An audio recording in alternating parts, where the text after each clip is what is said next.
আমরা স্পষ্ট কথায় বলছি, কোন যুবকের হাতে কোনো বেকার ভাতা আমরা তুলে দেব না।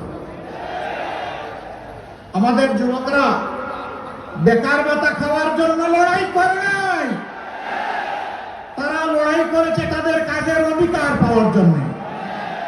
আমরা প্রত্যেকটা যুবকের হাতকে দেশ গড়ার কারিগরের হাতে পরিণত করবো ইনশাআল্লাহ। প্রত্যেকটা মেয়ের হাতকে আমরা দেশ গড়ার কারিগরের হাতে পরিণত করব। তারপরে মর্যাদার কাজ তাদের হাতে তুলে দেব।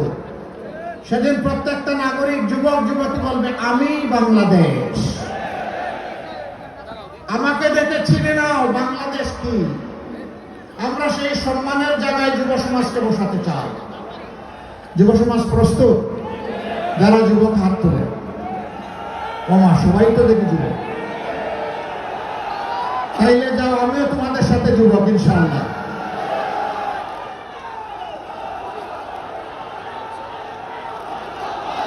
যুবকরা বাঘ সিংহ পর্বত কাউকে ভয় করে না, আল্লাহর উপর শুধু আল্লাহকে ভয় করে আর আল্লাহর উপর ভরসা রাখে। জাতির মুক্তির পথে যত বাধা আসবে সেটা যদি হিমালয় পর্বতের মতো হয়, মহান আল্লাহর কাছে তৌফিক চাই আমরা যেন সেটাও মারিয়ে সামনে অগ্রসর হতে পারি। আমরা কথা দিচ্ছি, আল্লাহ যদি আমাদেরকে এই দেশ সেবার দায়িত্ব দেন, আমরা চাঁদাবাজের কোনো অস্তিত্ব রাখবো না,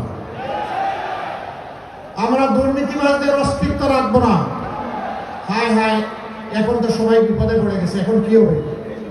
চাঁদাবাজ যারা, তাদেরকে বলছি, ভাই এটা হারাম, এই কাজ ছেড়ে দাও, যা করেছো তওবা করো, পারলে সবার হক ফেরত দাও। এরপরে তোমাদের যদি কিছু না থাকে, আমাদেরকে আল্লাহ যা রিজিক দিয়েছেন তাই ভাগ করে তোমাদের সাথে খাবো। তবু আল্লাহর রাস্তায় তোমরা চাঁদাবাজি করো না। আমরা তোমাদেরকে শিক্ষা দিব, প্রশিক্ষিত করব, তোমাদের হাতেও ইনশাআল্লাহ মর্যাদার কাজ তুলে দেবো।